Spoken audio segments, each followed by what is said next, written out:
Yorana et Nakoto, souvenez-vous, on a pu faire une émission sur la crise de la quarantaine il y a peu et le changement de trajectoire professionnelle fait souvent partie du processus. C'est une étape de maturité, une opportunité de transformer sa vie en un moteur de motivation pour la suite de sa carrière. Pour nous en parler aujourd'hui, nous recevons Vanessa Tiaipoy qui est directrice du CEFI Yarana. Yorana. Et Anaïs Geva, coordinatrice des formations au Conservatoire national des arts et des métiers de Tahiti, le CNAM Yarana. Yorana. Comment franchir le pas de la reconversion avec sérénité et méthode pour réussir ce nouveau chapitre de vie? C'est le sujet de notre émission du jour. Manava, votre émission Info Service.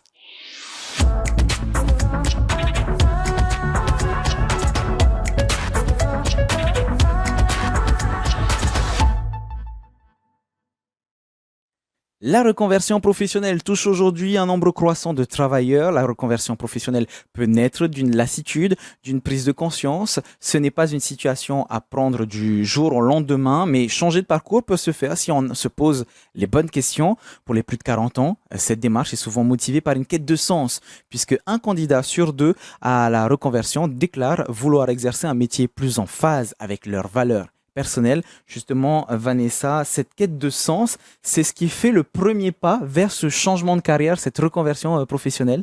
Cela peut être un déclencheur, effectivement, cette quête de sens, c'est-à-dire après une première tranche de vie professionnelle, la personne va essayer d'être plus alignée avec ses valeurs et ses aspirations. Et notamment à 40 ans, c'est aussi parfois une transition dans sa vie personnelle. Les enfants ont grandi. Donc la vie familiale change et du coup on se re-questionne et on se demande quelle place on va laisser à son travail. Peut-être qu'on va lui laisser un peu plus de place, mais on veut lui laisser la bonne place. Cette quête de sens, Anaïs, on se rend compte qu'elle est beaucoup plus forte chez les quarantenaires. C'est normal, hein, crise de la quarantaine ou de la cinquantaine parfois. Ça arrive beaucoup moins chez les jeunes. En tout cas, c'est pas les profils que vous voyez le plus souvent, la reconversion professionnelle chez les jeunes? On a certaines personnes qui ont la trentaine, mais c'est vrai que la plupart du temps, les personnes qui vont chercher à se reconvertir ont plus de la quarantaine. En tout cas, c'est les profils qui reviennent le plus souvent au CNAM. Est-ce qu'on voit plutôt des hommes, plutôt des femmes? C'est un petit peu divers, tout dépend du parcours de chacun. Oui, alors c'est vrai que non, il n'y a pas vraiment de différence entre les hommes et les femmes. Au CNAM, je pourrais dire que c'est 50-50. On parle beaucoup d'usure physique ou de mentale, par exemple, dans les différents témoignages de reconversion professionnelle que j'ai pu voir. Pareil, comme cette quête de sens dont on parle un petit peu plus tôt, Vanessa, ça peut être aussi un facteur déclencheur d'être fatigué, lassé dans son métier, dans son travail, pour lequel on a fait une carrière depuis 20 ans, par exemple. Totalement, oui, il y a des métiers qui sont particulièrement usants physiquement, tous les métiers en extérieur notamment. Et c'est vrai que quelquefois, la reconversion, en fait, elle est subie, elle est peut-être pas voulue, elle est pour des raisons d'incapacité physique. Il faut changer de métier, il faut changer d'orientation parce que le corps est plus en capacité, en fait, d'effectuer les tâches quotidiennes exigées par le travail. Donc oui, ça arrive assez fréquemment. Alors rentrons justement dans les détails. Comment est-ce qu'on peut, Anaïs, transformer des années de carrière, parfois 20 ans de carrière, voire plus, en atout majeur pour un nouvel emploi? C'est essayer d'aller chercher toutes les choses que l'on a appris, qu'on a acquises, pour pouvoir les transformer dans ces nouveaux domaines? Oui. Alors, au CNAM, on propose plusieurs dispositifs pour ce faire. Il y a la VAE notamment, qui permet de transformer justement cette expérience professionnelle dans un domaine précis en un diplôme. Et on propose également les dispositifs de VAP qui, là, sont plutôt adressés aux personnes qui, par exemple, ont un baccalauréat, 10 ans d'expérience dans un domaine, la comptabilité par exemple, et qui souhaiteraient continuer de se former et en même temps obtenir un diplôme. Donc, ils peuvent passer par tous ces dispositifs pour se reconvertir professionnellement. On parle aussi de certaines capacités annexes, c'est-à-dire travailler en équipe, par exemple, tout ce qui est ponctualité, etc., etc. Ces petits éléments qui peuvent nous permettre parfois de changer du tout au tout. Je dis une bêtise, de passer du BTP à de la pâtisserie, par exemple. Ça peut être des éléments à ressortir qu'on a pu avoir auparavant. Alors, ça peut être possible. Après, du côté du CNAM, en tout cas, étant donné qu'on commence la valorisation des acquis de l'expérience à partir du niveau de licence, c'est pas vraiment des des profils qu'on va rencontrer.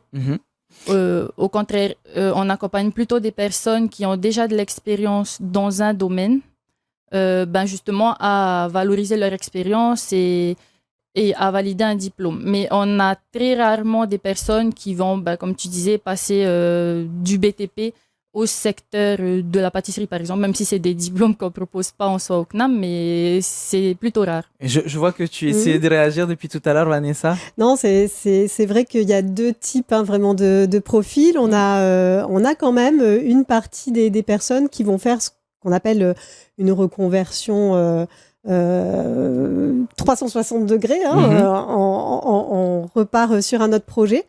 Et pour celle-ci, c'est très important justement de partir sur ce qu'on appelle les compétences transversales et notamment les compétences transférables. C'est-à-dire qu'est-ce que je sais faire, d'ailleurs sur mon lieu de travail ou même parfois des choses que j'ai acquises dans ma vie personnelle ou dans un milieu associatif, qu'est-ce que je peux valoriser et du coup apporter dans une autre entreprise. On parlait de la gestion d'équipe, la gestion de projet, travailler en équipe, voilà, tout ça, ce sont des atouts bien évidemment à mettre en avant et il faut apprendre à les mettre en avant.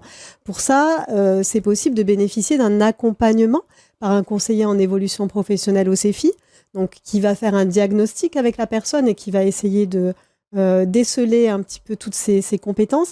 Et puis, on a un outil aussi qui est accessible en ligne, qui s'appelle Assess First.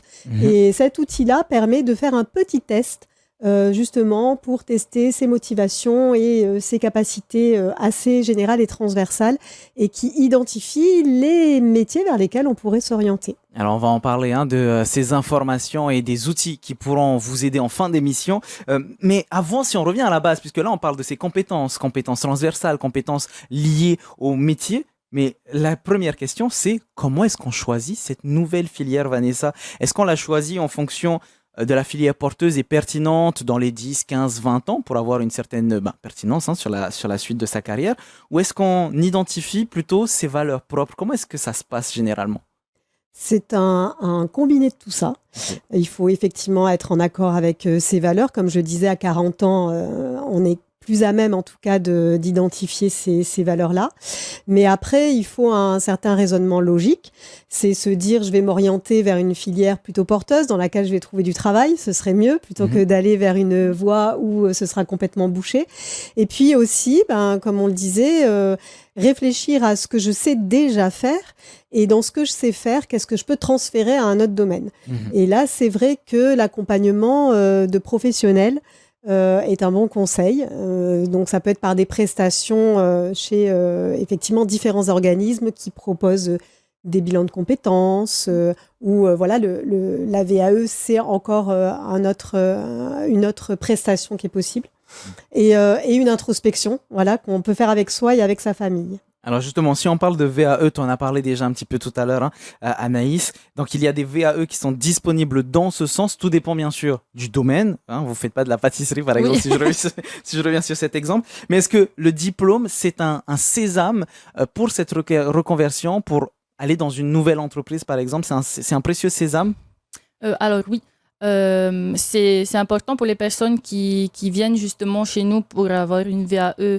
Enfin, ce qu'ils cherchent à la clé, c'est vraiment le diplôme pour la plupart. Il y en a, c'est plutôt dans un objectif de développement personnel. Mais c'est vrai que pour la plupart des personnes, l'objectif derrière, c'est d'avoir le diplôme pour pouvoir justement soit évoluer en interne, augmenter en compétences, avoir un salaire plus élevé, mais aussi pour certaines personnes de changer d'entreprise. Donc, je pense qu'on peut identifier deux profils, en tout cas de ce que j'ai pu voir au CNAM. Il y a les personnes qui n'ont pas du tout de diplôme et qui ont un poste et qui ne peuvent pas justement évoluer étant donné qu'elles n'ont pas de diplôme. Je vais reprendre l'exemple que j'ai pris tout à l'heure. Par exemple, une aide comptable qui a 10 ans d'expérience dans le domaine. Elle a, au bout d'un moment, envie d'évoluer, d'avoir plus de responsabilités et aussi d'avoir un salaire un peu plus élevé. Donc il faut ce fameux diplôme. Du coup, il lui faut un diplôme. Et donc, c'est là qu'on va pouvoir l'aider.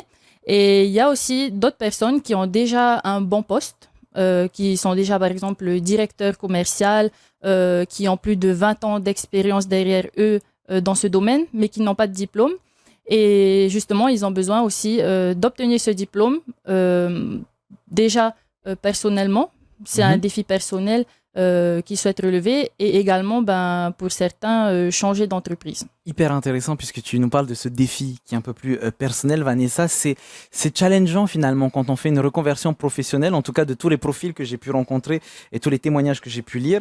Donc c'est une étape qui est incontournable quand on parle des VAE, de ces fameux diplômes, peu importe le dispositif.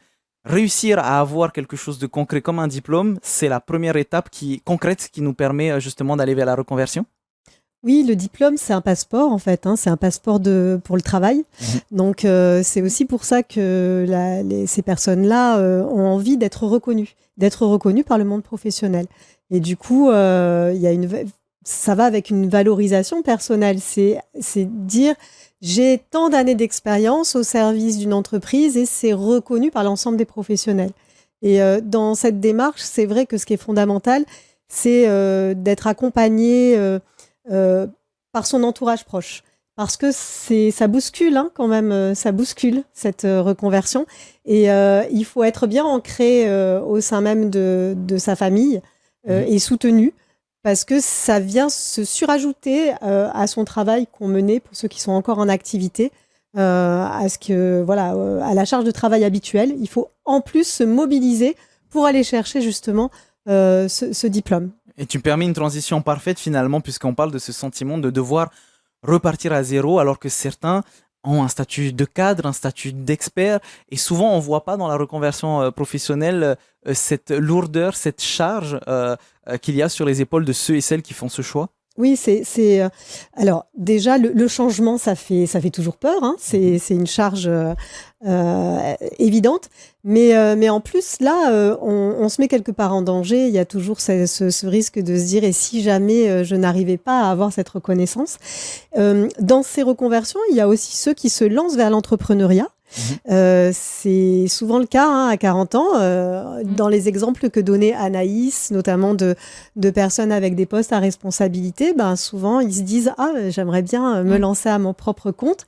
Et du coup, c'est vrai que d'avoir des diplômes, c'est un gage de crédibilité par rapport après au milieu d'affaires que la personne va rencontrer. Et du coup, oui, tout ça, ce sont des sacrés enjeux qu'il faut relever. Moi, j'aime pas trop l'idée de repartir de zéro. On repart jamais de zéro, parce que ces personnes-là, elles ont un vécu et il faut capitaliser dessus. Mais en tout cas, c'est une remise en question et un challenge surtout. Un renouveau presque, j'ai envie de dire. C'est un renouveau. Justement, Anaïs, on parlait de cette peur de l'échec, cette peur de découvrir de quelque chose de nouveau. Le syndrome parfois de l'imposteur, c'est des obstacles que les différents profils que vous rencontrez peuvent avoir au fur et à mesure de leur reconversion. Oui. Souvent, les personnes qui viennent vers nous, elles ont du mal à voir, comment dire,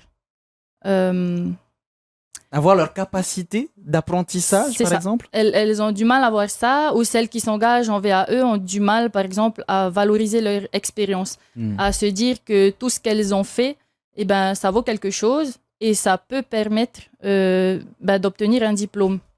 Alors, votre accompagnement, il est bien sûr autour de ce fameux diplôme, mais est-ce qu'il y a aussi parfois des discussions avec ces personnes-là pour les rassurer les personnes sur leur capacité d'apprentissage, sur leur capacité d'apprendre de nouvelles choses? Parfois, elles n'ont pas ouvert de livre de cours ou pas passé d'examen depuis longtemps. Vous les accompagnez un petit peu aussi dans ce sens? Alors oui, dans le cadre de l'accompagnement de la VAE, c'est vrai qu'on est souvent amené à rassurer les personnes, à les aider à avoir confiance en eux, à identifier leurs compétences et à leur faire comprendre que c'est pas parce qu'ils n'ont pas forcément de diplôme, qu'ils n'ont pas étudié depuis des années, qu'ils ne pourront pas y arriver. Et cette peur vient parfois aussi des barrières liées à l'âge, à 40 ans ou à plus de 40 ans. Vanessa, soyons pragmatiques, il y a quand même des barrières liées à l'âge en fonction des différents domaines. Ça peut venir de là, les différentes peurs?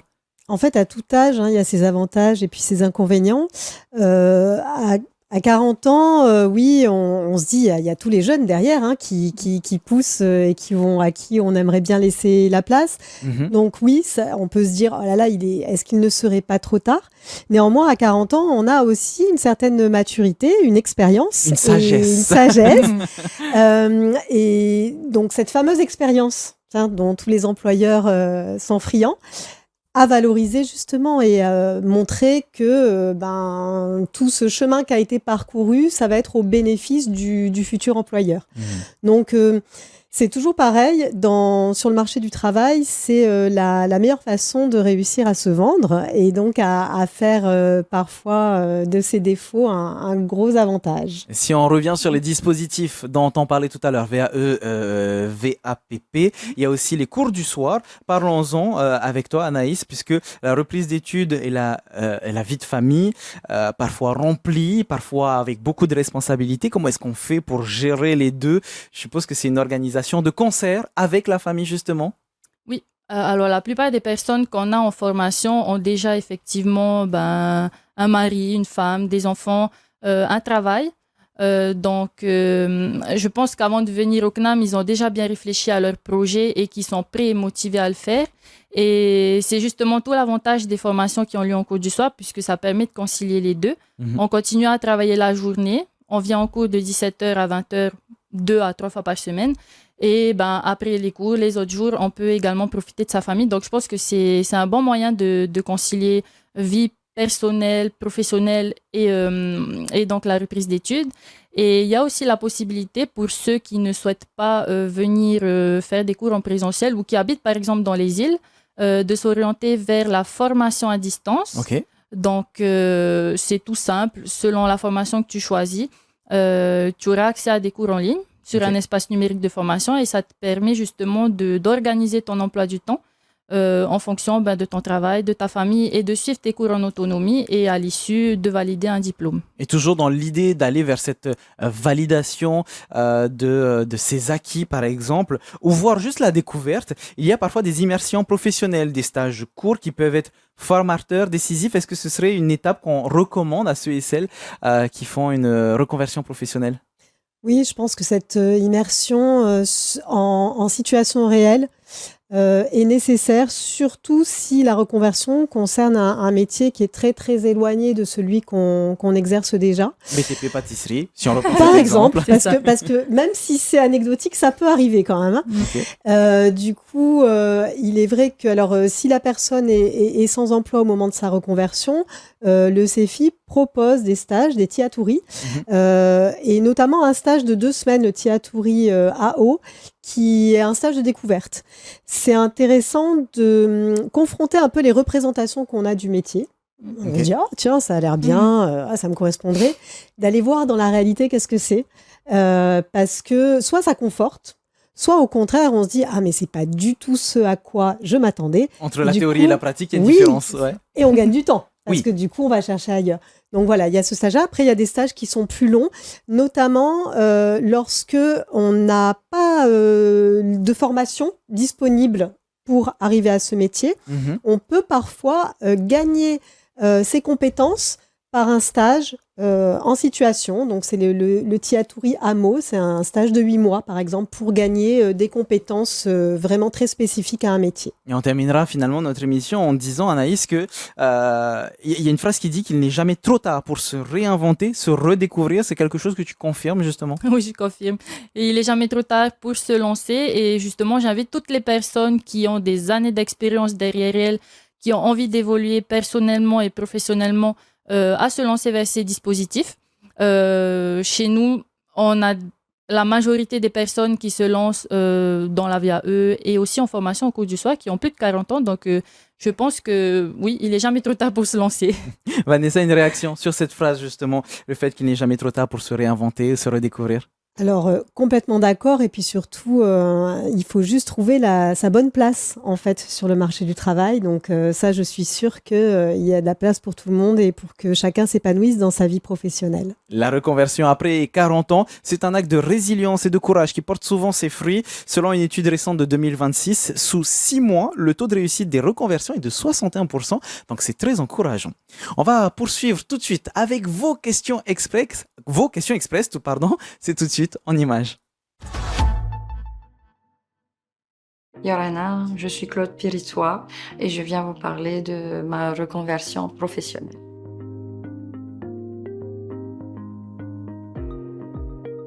Initialement, mon parcours professionnel a démarré dans le secteur du tourisme. Après quelques années, j'ai ressenti le besoin d'aller vers une reconversion professionnelle. Et en parallèle, j'accompagnais également ma mère qui avait déjà fait un AVC. C'est justement la force de cette expérience personnelle et de terrain qui va me permettre de me dire que c'est dans le secteur social que je souhaite performer et avancer. Et c'est ce qui va ensuite m'envoyer sur le chemin de la DSFE, où je commencerai par le statut d'accueillante familiale pour personnes âgées. Je suis passée par la VAE, donc qui est la validation des acquis et de l'expérience. Et ce cheminement, je l'ai fait avec le CNAM. Ensuite, je vais créer donc ma propre structure d'accueil pour personnes âgées. Et aujourd'hui, je dirige actuellement un centre qui accompagne des adultes en situation de handicap. Les réactions ont été fortement négatives.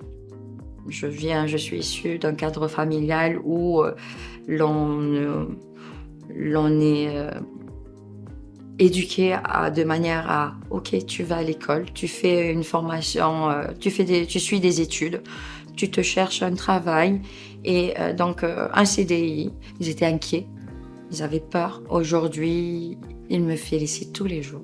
Tous les jours, ils me disent « bravo, bravo pour ton parcours et bravo pour là où tu en es encore ».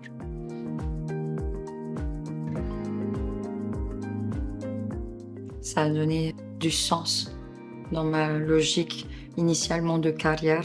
Je suis aujourd'hui dans une logique de sens et d'impact. Un épanouissement personnel, oui, comme une sorte de sentiment de « oui, je peux servir ». Oui, je suis plus pitoïste. Oui, je suis là pour les autres et ça me fait du bien.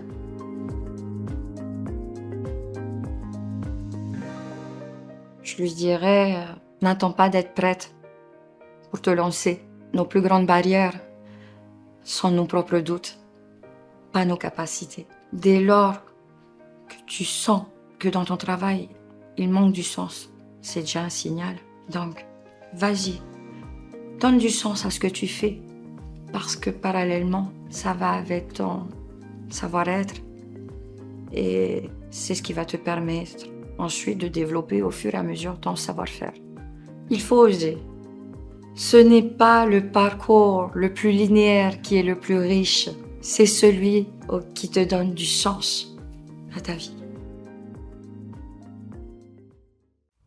Merci beaucoup à Claude, donc courageuse de nous avoir parlé de sa reconversion. On poursuit avec plusieurs infographies pour vous aider et on commence avec le CNAM, CNAM.pf. Grâce au CNAM pour les formations diplômantes, les parcours en cours du soir, vous vous formez tout au long de votre vie et à votre rythme grâce à toutes leurs modalités, cours du soir, en journée, en présentiel, à distance, en alternance, en hybride, à la carte sur 1 an, 2 ans ou plus. Bref, allez vous renseigner. Le CNAM met à votre disposition près de 1500 cours au travers de 500 diplômes, titres ou certifications de niveau bac à bac plus 8 dans 350 métiers, 24 domaines professionnels. Nous avons aussi bien sûr le CEFI.pf, le service de l'emploi, de la formation et de l'insertion professionnelle. Vous y trouverez leurs actualités, bien sûr. mais surtout les formations disponibles et les outils qui vous permettront d'avancer plus facilement, que ce soit dans une recherche d'emploi simple ou une reconversion professionnelle. Dans le lot d'outils, nous avons l'aide à la création de CV, de la lettre de motivation, l'enquête de métier, voire même l'aide à la création d'entreprise. On en a touché un mot tout à l'heure avec Vanessa. Et puis on termine avec un livre, Changer de vie professionnelle, je suis cap, de Sixtine Trocheris. Ce livre est un condensé de bienveillance, saupoudré d'humour et de sérieux. L'autrice y explique comment reprendre en main sa carrière et comment réussir à se créer sa propre place dans le monde du travail. Au fil des pages, vous découvrirez des témoignages de spécialistes, mais aussi des personnes qui ont sauté le pas de la reconversion professionnelle. Divers exercices mis en situation vous permettront d'avancer pas à pas dans votre réflexion. À la fin du livre, vous pourrez vous aussi dire « Je suis cap de changer de vie professionnelle ». Merci beaucoup Vanessa d'avoir représenté le CEFI aujourd'hui, d'avoir été présente avec nous aujourd'hui. Maro. Et merci beaucoup Anaïs. Un conseil pour celles et ceux qui seraient en reconversion ou qui hésiteraient, ça serait de venir se renseigner, ça n'engage à rien? Oui, effectivement. Contactez-nous. Il ne faut pas avoir peur. Je pense que le plus difficile, c'est de faire le premier pas. Mais vous ne le regretterez pas et je pense que c'est une belle aventure pour toutes les personnes qui se lancent dans cette reconversion professionnelle et du coup je les invite à nous contacter. Et une fois que le premier pas est fait, de toute façon le reste arrive beaucoup plus facilement. Oui, c'est ça. Merci beaucoup Anaïs pour tes Merci. conseils. Merci à vous de nous avoir suivis. On se retrouve très bientôt pour une nouvelle émission. N'oubliez pas, ce soir à 18h, votre VAT. Et puis on se retrouve très bientôt. Maururu ito tatou farerir a trahoma parhana.